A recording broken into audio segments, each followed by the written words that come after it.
Hello, good morning students. Welcome in SPIT online classes. मैं Rampal Prajapat from electrical department. Dear student, आज के इस lecture में हम स्टडी करेंगे circuit analysis part 20. The topic is pole zero representation of transfer function. So first we discuss some concept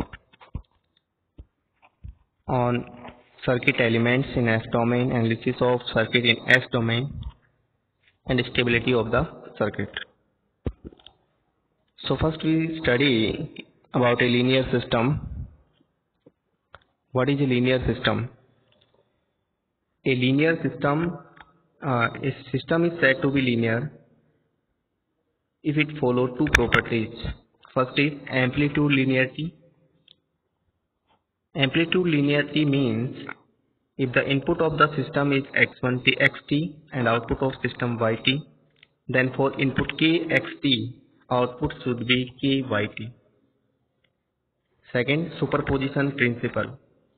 If system input is x1t, output is y1t. For x2t input, output is y2t. Then for complete input x1t plus x2t, output should be y1t plus y2t. If a system follow these two properties, then system is said to be stable system. Now for a time invariant system. Time invariant means response of the system is independent of time. Means if the characteristic or properties of the system do not change with time, then system is said to be time invariant system. Now applications of transfer functions. What are the applications of transfer function? First is, once the transfer function of the circuit or system is known, output may be determined for any arbitrary input. Means if we know the transfer function of the system, then we can obtain response of the system for different inputs. Second is, transfer function describe the input output relationship, which can include frequency dependent parameters, that is the gain of amplifier.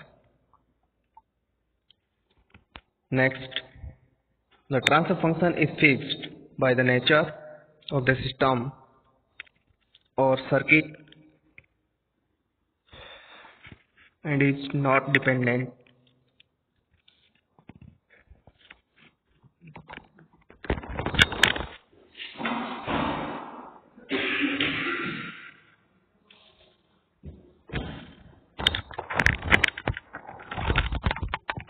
of the type of excitation.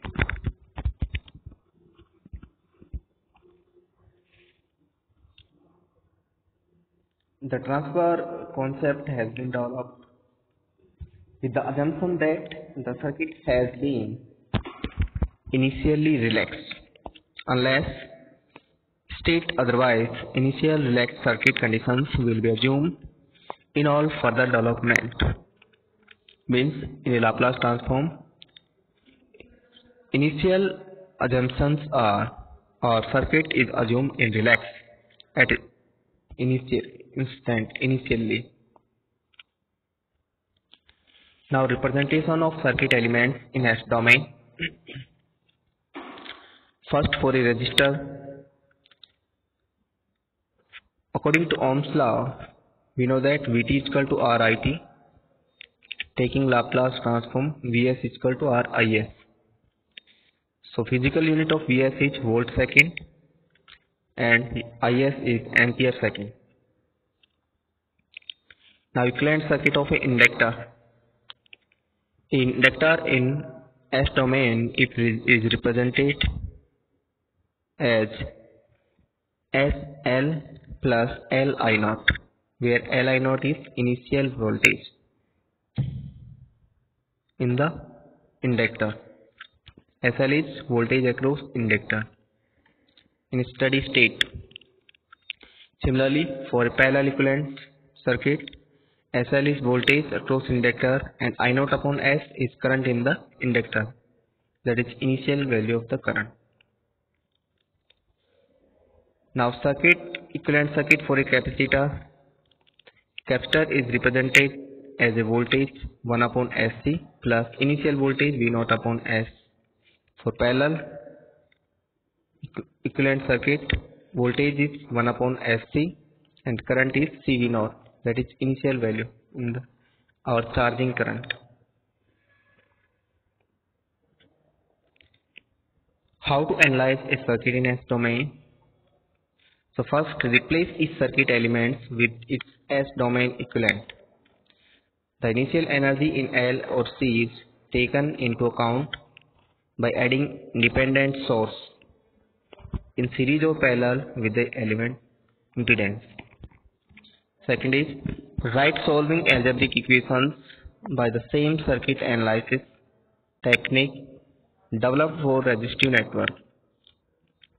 Next is obtain the T-domain solution by inverse Laplace. It means there are some 3 steps for analysis of circuit in S domain. First of all, take Laplace transform of the equations, algebraic equations, that may be KVL or KCL, and put initial value of charging current or voltage is equal to 0, and then obtain inverse Laplace of that transform. Next, it is what are the applications and what are the purpose of S domain operation. First is it is convenient in solving transient response of linear lumped parameters. Circuits for the initial conditions have been incorporated into the equivalent circuit. Next is it is also useful for circuits with multiple essential nodes and mesh. For the simultaneous ODEs have been reduced to simultaneous algebraic equations. Next, it can correctly predict the impulsive response, which is more difficult in time domain. Means the response of impulse function can be correctly predicted in S domain. Now we take an example. Determine the Laplace transfer function of the given circuit. First of all, there is a resistance of 4 ohm and a capacitor of 1 upon 40 farad. Input voltage is V1t, output voltage is V2t. We know that transfer function is equal to V2s upon V1s, where V2s is Xc into I of S. V1s is equal to R plus Xc into I of S. So we can obtain V2s is equal to 40 upon S divided by 40 upon S plus 4 dot V1s, that is 10 V1s upon S plus 10, and GS is V2 upon V1s, that is 10 upon S plus 10. So pole of this function lie at S is equal to minus 10 and response of the system is stable. Now for second example, determine Laplace transfer function of the circuit. In the given circuit there is an inductor of 2 Henry and a resistance of 20 ohm.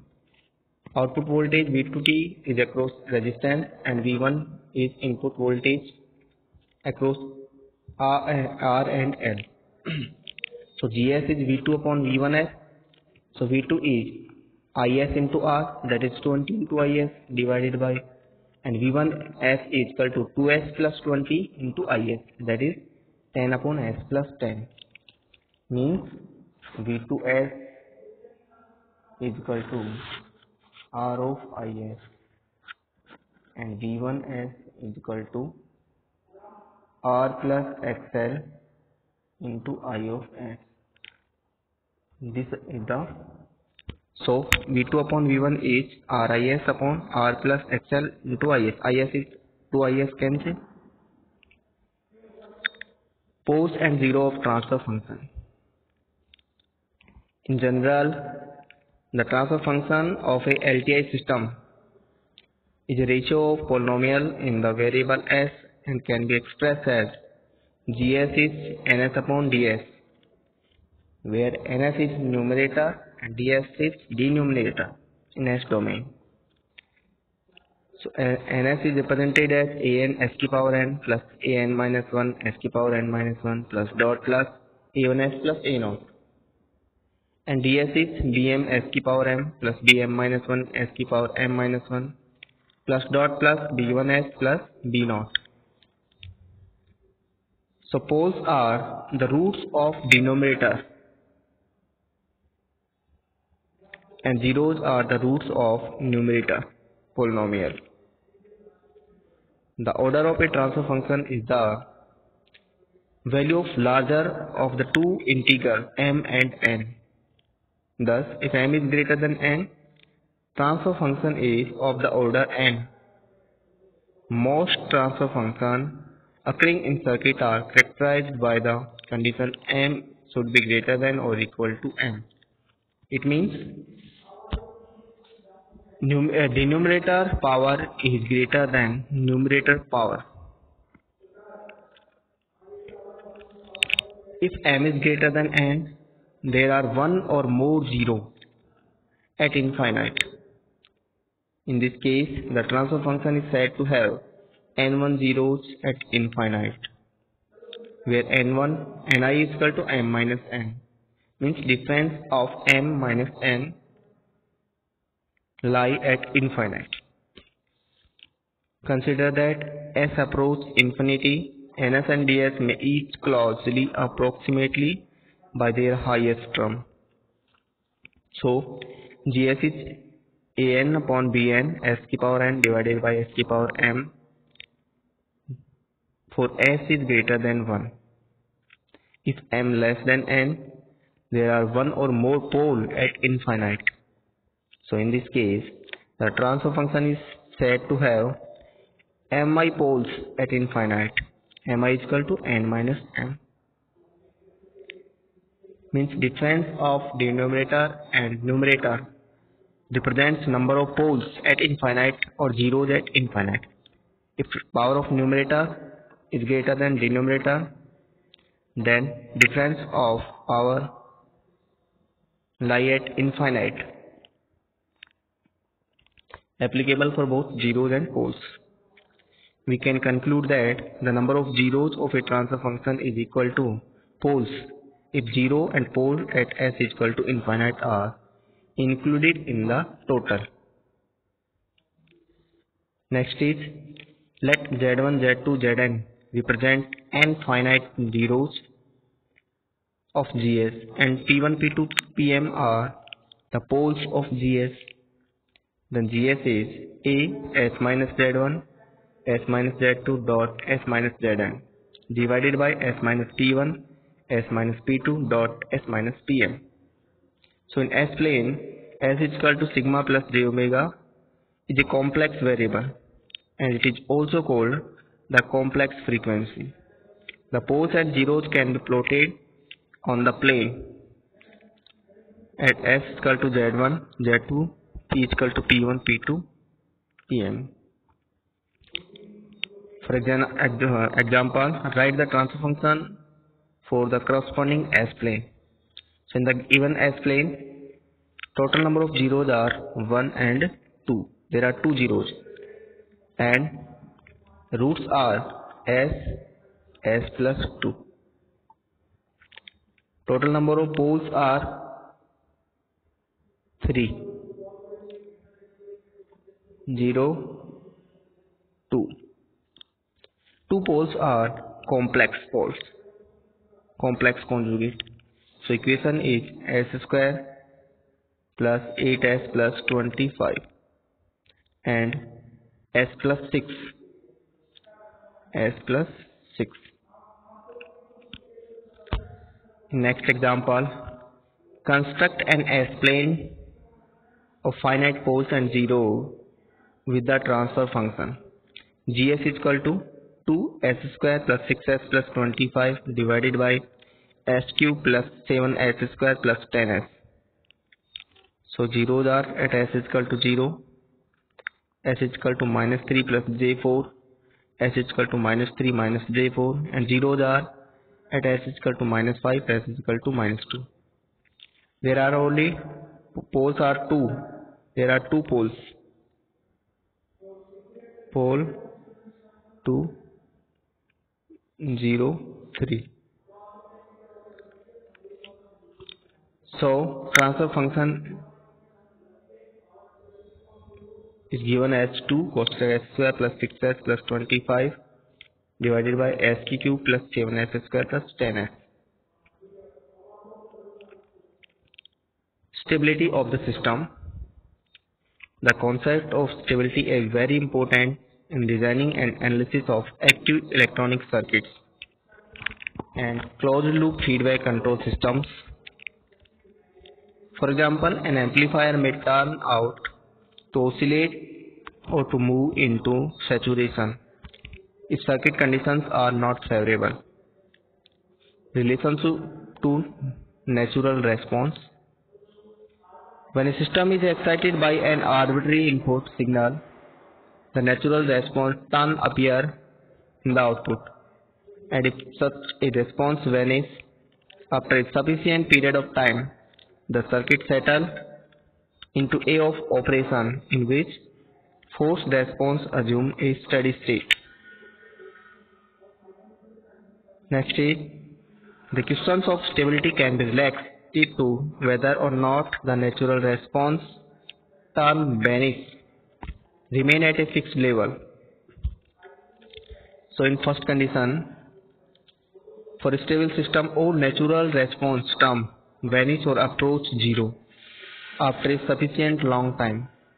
Means response of the circuit go to 0 after a long time for a stable system. For a stable system, at least one term in natural response grow without bound as time increasing.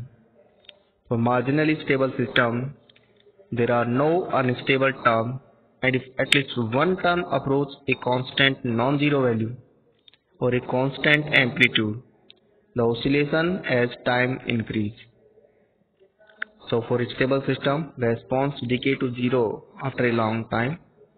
For an unstable system, response is increasing exponentially, and for marginally stable system, the response is oscillatory.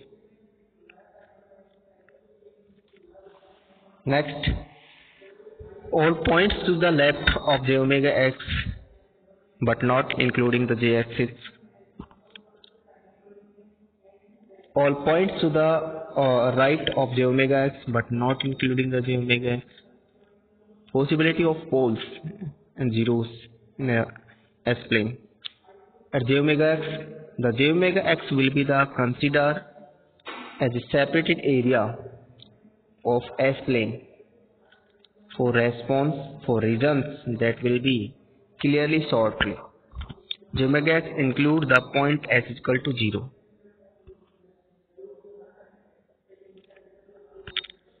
The effect of different pole locations will be investigated as they related to natural response.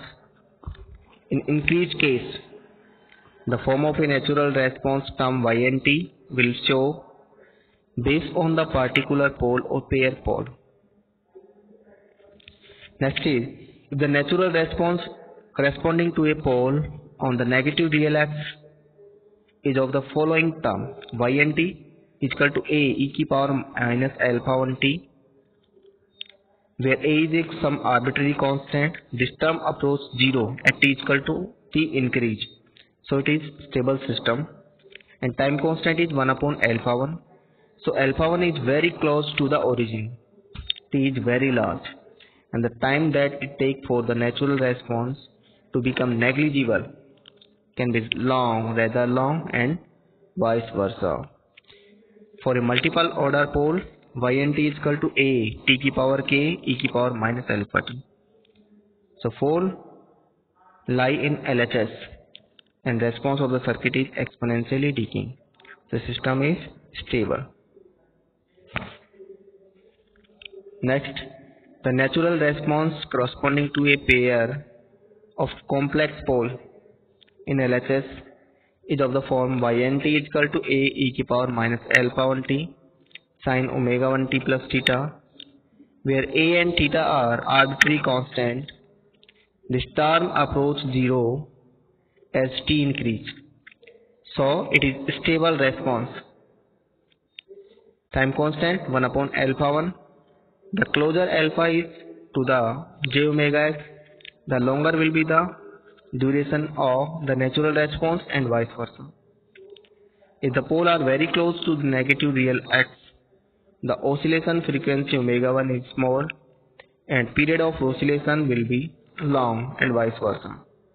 For multiple order complex pole pair, ynt is equal to a e की power k e की power minus alpha t sin omega 1t plus theta.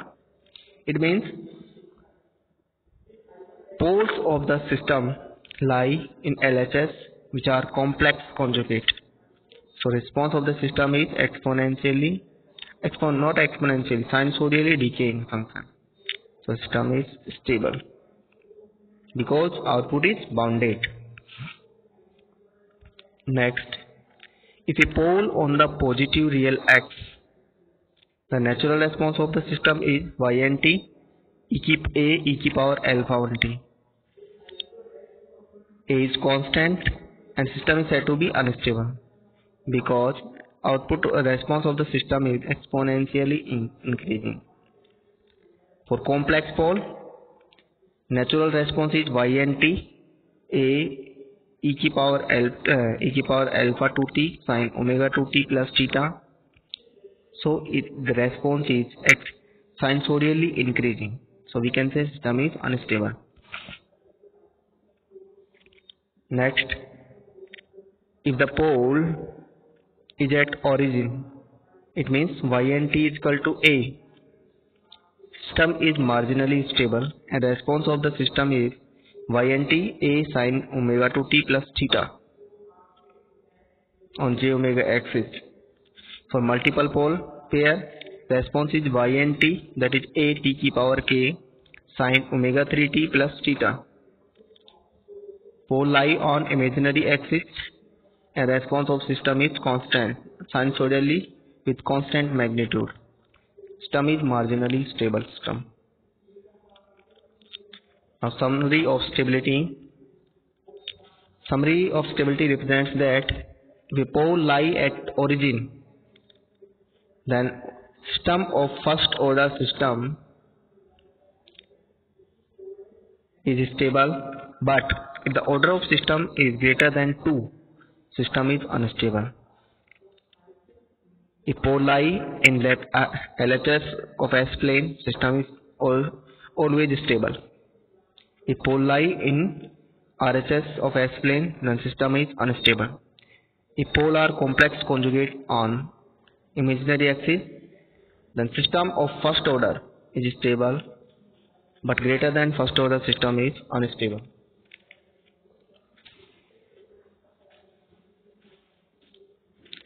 Here we stress that the preceding individual transfer functions are either unaffected by the connections or the transfer function are defined under loaded conditions. For a cascade system, if input is xs, output is ys, then gain of the function are gs is equal to g1s, g2s, g3s. It means complete gain is product of g1, g2, g3. For parallel connection, input is xs, the output is ys, and gain are g1s, g2s, g3s. So complete gain is the algebraic sum of all the gains, g1s plus g2s plus g3s plus gns. Similarly, application of transfer function in feedback loop control system. If input of system is xs, output is ys, gs is gain, and hs is feedback. So ds is xs minus fs and ys is gs dot ds. Then ys upon xs is gs upon 1 plus gshs.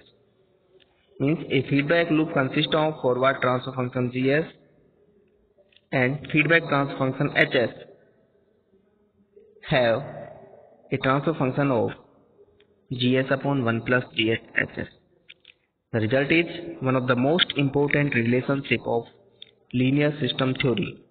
It is served as the basis of much or more design work of stable linear circuit and closed loop feedback control system.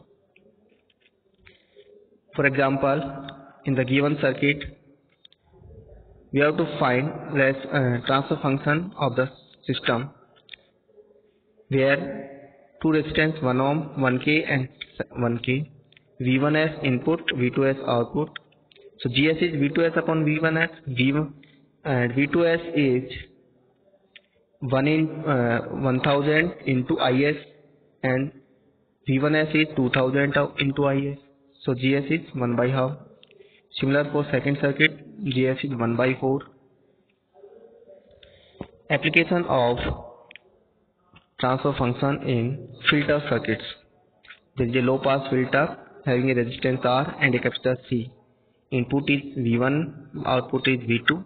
So GS is 1 upon 1 plus RCS. So we can obtain the response of the circuit and bandwidth, resonance frequency of the filter.